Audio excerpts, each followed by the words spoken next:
Buenos días, estimado señor Marcos Antonio Cruz García.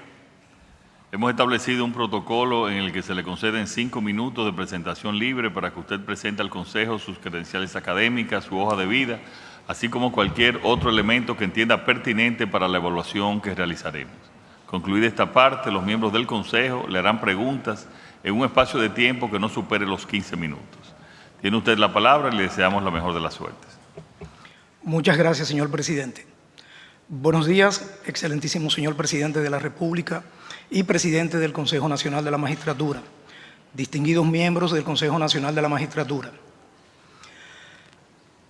Primero, expresar mi gratitud por haberme preseleccionado para participar en esta fase de entrevistas que procuran llenar las vacantes del Tribunal Constitucional durante este mes próximo de diciembre. Durante los últimos algo más de 30 años, la República Dominicana ha sido impactada por diferentes eventos sociales, políticos, económicos, que han desafiado su capacidad de adaptación a estos fenómenos que han sido significativamente y algunos no muy, diríamos, apropiados para el progreso de nuestra nación. Estos eventos permitieron, en el marco de esos desafíos, que la República Dominicana pudiera avanzar en programas de reformas en diferentes sectores de la sociedad dominicana. Y uno de ellos, tal vez el más importante, el sector justicia. A partir de estos eventos que se dieron a finales del siglo XX, para finales de la década de los 90, permitieron entonces que se produjeran importantes transformaciones en el Poder Judicial y que al mismo tiempo también se pudieran establecer órganos de relevancia como la Escuela Nacional de la Judicatura, que permitió el proceso de capacitación de los jueces y juezas de nuestro país. Pero también, así como lo fue la Ley Orgánica del Poder Judicial y la Ley Orgánica del Ministerio Público. Posteriormente, en el marco de esas reformas, se dio paso también a la creación del Tribunal Superior Electoral y al Tribunal Constitucional, que venía a ser prácticamente una de las grandes conquistas de la reforma constitucional de 2010. Es a partir de todo este proceso en el cual nos vinculamos desde muy temprano como funcionarios en algunas de las instituciones, como lo fue el Comisionado de Apoyo para la Reforma y Modernización de la Justicia. Posteriormente participamos en la Cámara de Diputados como asesor técnico legal, después de haber transitado un concurso público de oposición que fuera supervisado por el Banco Interamericano de Desarrollo. Y en la Cámara de Diputados, pues, estuvimos asistiendo por espacio de unos 12 años a la Comisión Permanente de Justicia. También servimos como asesor en la Comisión de Asuntos Municipales del Senado de la República y posteriormente entonces nos involucramos en trabajos en el Tribunal Constitucional. En el Tribunal Constitucional iniciamos nuestra participación en el año 2012, el momento en que se iniciaba el Tribunal Constitucional. Estuvimos allí como letrado de la magistrada Isabel Bonilla en aquel entonces, y luego en el año 2015, que salimos de la función de letrados, pasamos como asesor técnico legal de la presidencia del Tribunal Constitucional, donde nos mantuvimos por unos 2 años hasta ser seleccionado por este honorable Consejo Nacional de la Magistratura como juez suplente del presidente del Tribunal Superior Electoral, donde posteriormente ocupamos la presidencia de ese tribunal hasta julio del año 2021. Durante todo este proceso, pues nos vimos de alguna manera inducidos a un mayor nivel de preparación en este sentido y nos llevó a cursar pues estudios de posgrado en varias áreas, en Derecho Penal, Derecho Constitucional, Electoral, Defensa y Seguridad Nacional. Desde entonces, pues, hemos estado ligados a todo el proceso de reforma en la República Dominicana durante los últimos 24 años. quedo a disposición de este honorable Consejo Nacional de la Magistratura para las preguntas que entiendan procedentes. Muchas gracias. Muchas gracias. Vamos a darle la palabra al presidente del Senado, senador Ricardo Los Santos. Muchas gracias, honorable presidente. Licenciado García, ¿puede usted explicar la diferencia entre la interpelación y el juicio político? Estas dos figuras que fueron en algún momento trabajadas en un proyecto que aún está pendiente en el Congreso Nacional, que es el de fiscalización y control político. Contempla estas dos figuras. La interpelación es, en este caso, un proceso que se le sigue al funcionario público al cual se le solicita su participación para ser sometido a cuestionamientos por parte de los legisladores sobre temas que interesen en el ejercicio de sus funciones, debido al rol de fiscalización que desempeña en este caso el Congreso Nacional. Ahora, el juicio político tiene una particularidad que se diferencia de la interpelación en términos de escalonamiento por la gravedad de las consecuencias. El juicio político pues, puede conducir, si la Cámara de Diputados encuentra causa probable para plantear la acusación ante el Senado de la República, pues el juicio político puede conducir a la destitución del funcionario y también a su sometimiento posteriormente, si hubieran elementos para ello, a la justicia ordinaria, teniendo como consecuencia política el no poder vincularse a ninguna función pública durante los próximos 10 años. En el caso de la interpelación no tiene esas consecuencias políticas. La interpelación a lo más que puede llegar es hasta cierto punto un voto de censura del funcionario sometido a la interpelación, que de no satisfacer las expectativas que tiene en este caso el cuerpo legislativo, puede emitir un voto de censura, pero no puede destituir al funcionario porque en el sistema presidencialista pues no se permite, porque el funcionario en el sistema presidencialista no tiene responsabilidad política, solamente la concentra el presidente de la República, que a diferencia del sistema parlamentario sí tiene responsabilidad política y corre la suerte, obviamente, también del superior inmediato. Muchas gracias. Gracias. Le pasamos la palabra al consejero y senador Bautas Rojas. Gracias, señor presidente. Buen día, licenciado Cruz García. Usted en su exposición se refirió a situaciones que han impedido el avance aspirado para diferentes áreas de nuestro país.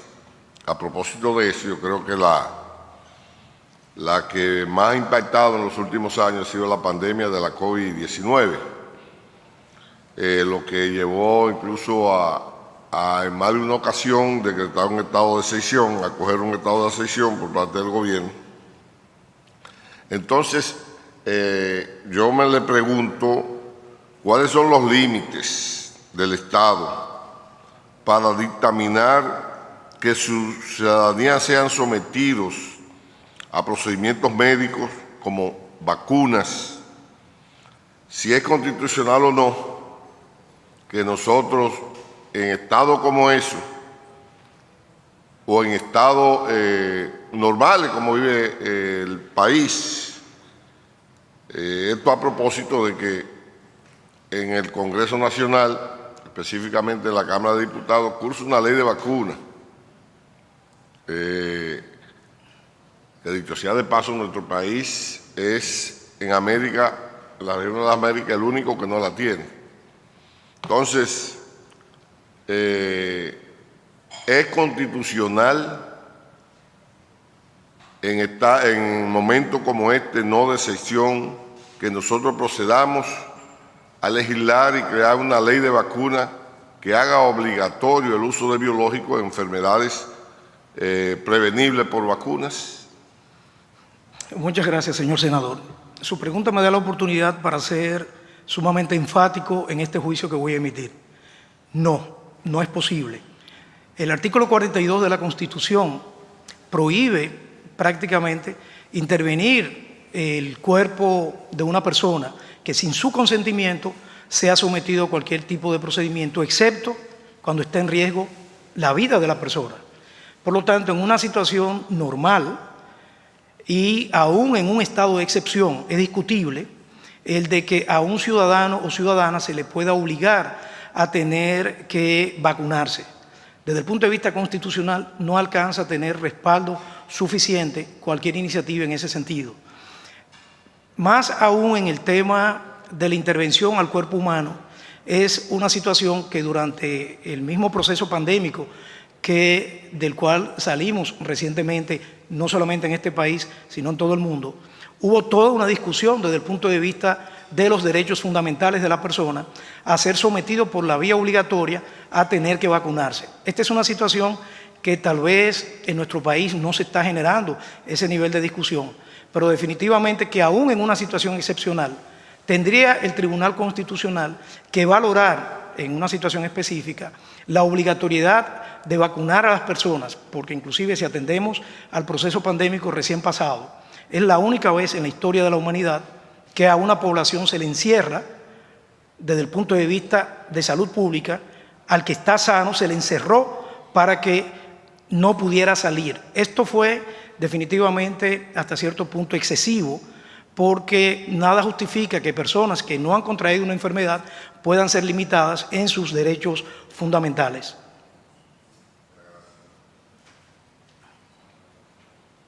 Gracias. Pasamos la palabra a la consejera y procuradora, doña Miriam. ¿Qué me dice usted de la situación del que se niega rotundamente a vacunarse y anda por ahí reuniéndose con todas las personas, participando y siendo un vector que transmita el virus, lo que sea? Eso no es una responsabilidad de esa persona. Aquí Decir que no me vacunen, mi cuerpo es mío, pero entonces fastidio al resto. sí, este fue un argumento que se planteó no solamente en este país, sino también fuera de este país. El asunto es que hay un elemento de comprobación. No existe, ni existió nunca en ninguna autoridad pública, la comprobación de que una persona pudiera haber estado contagiada como para que sobre esa base se presumiera que pudiera contagiar a otro y por lo tanto el Estado violentara su derecho fundamental a la libre circulación. Por lo tanto, presumir que una persona pudiera estar infectada para que el Estado se adjudique la facultad de limitar el ejercicio de sus derechos fundamentales no alcanza a tener fundamento constitucional para esa limitación. Y si se ha comprobado que esa persona está infectada. Ya ahí entonces existen obviamente protocolos en materia de salud pública que obligarían a que las autoridades pudieran intervenir con relación a la situación que esa persona está presentando. Pero bajo ninguna circunstancia el violentar el ejercicio de derechos fundamentales a partir de presunción de contagio no alcanza a tener respaldo constitucional para limitar derechos fundamentales. Se podrían hacer obviamente intervenciones desde el punto de vista administrativo de parte del Ministerio de Salud Pública si llegara a comprobar la situación, pero serían intervenciones puntuales y personales, pero no hasta el punto de extender, como se hizo, la prohibición a toda una sociedad. Entonces, una persona infectada tiene derecho a convivir con miembros de la población de alto riesgo, como por ejemplo yo misma, mayor, diabética, hipertensa.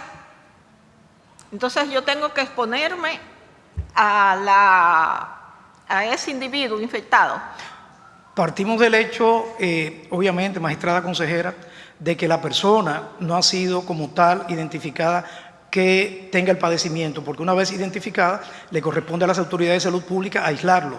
Ahora, nosotros estamos permanentemente en contacto con personas en diferentes espacios de socialización que no nos permiten a nosotros advertir si esa persona está contagiada o no de una enfermedad infectocontagiosa. Lo que aquí estaríamos diciendo que el punto de la controversia sería si hay razón o fundamento para limitar el ejercicio de un derecho fundamental a partir de la presunción, porque si hubiese la certeza de que esa persona está infectada, evidentemente que las autoridades tendrían que intervenir para evitar que la persona pueda propagar su enfermedad. Entonces, en definitiva, la que tendría que encerrarse soy yo. Bueno, si usted entiende que la persona con la cual se está relacionando está infectada y no ha habido una intervención de parte de las autoridades, entonces le queda, obviamente, el espacio de decisión es personal, pero bajo alarma de situaciones que pudieran afectar individualmente a alguien, no podríamos nosotros transferirla a una limitación del ejercicio de derechos fundamentales. Hay que entender esto, que la Constitución resguarda los derechos fundamentales por encima de cualquier situación que tenga que necesariamente justificarse mediante probablemente un test de ponderación antes que accionar en limitar derechos fundamentales, porque si no estaríamos negando todos los avances que históricamente hemos tenido a través del constitucionalismo y mucho más del neoconstitucionalismo, que ya empiezan a aplicar hacia el resguardo de otros derechos fundamentales. Gracias. La palabra la tiene el consejero y diputado Víctor Fadul. Muchas gracias, señor presidente. Buenos días, señor Marco. La República Dominicana es un Estado social, democrático y de derecho que se fundamenta en el respeto a la dignidad humana. ¿Sería posible establecer y aplicar la eutanasia como mecanismo de proteger la dignidad humana de una persona que así lo solicite?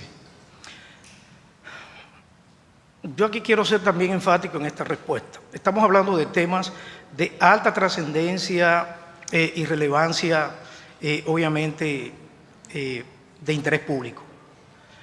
En la República Dominicana este tema ni tan siquiera se asume ni se aborda, lo que perfectamente está ocurriendo en otras sociedades de América Latina. Para no hablar del sistema europeo.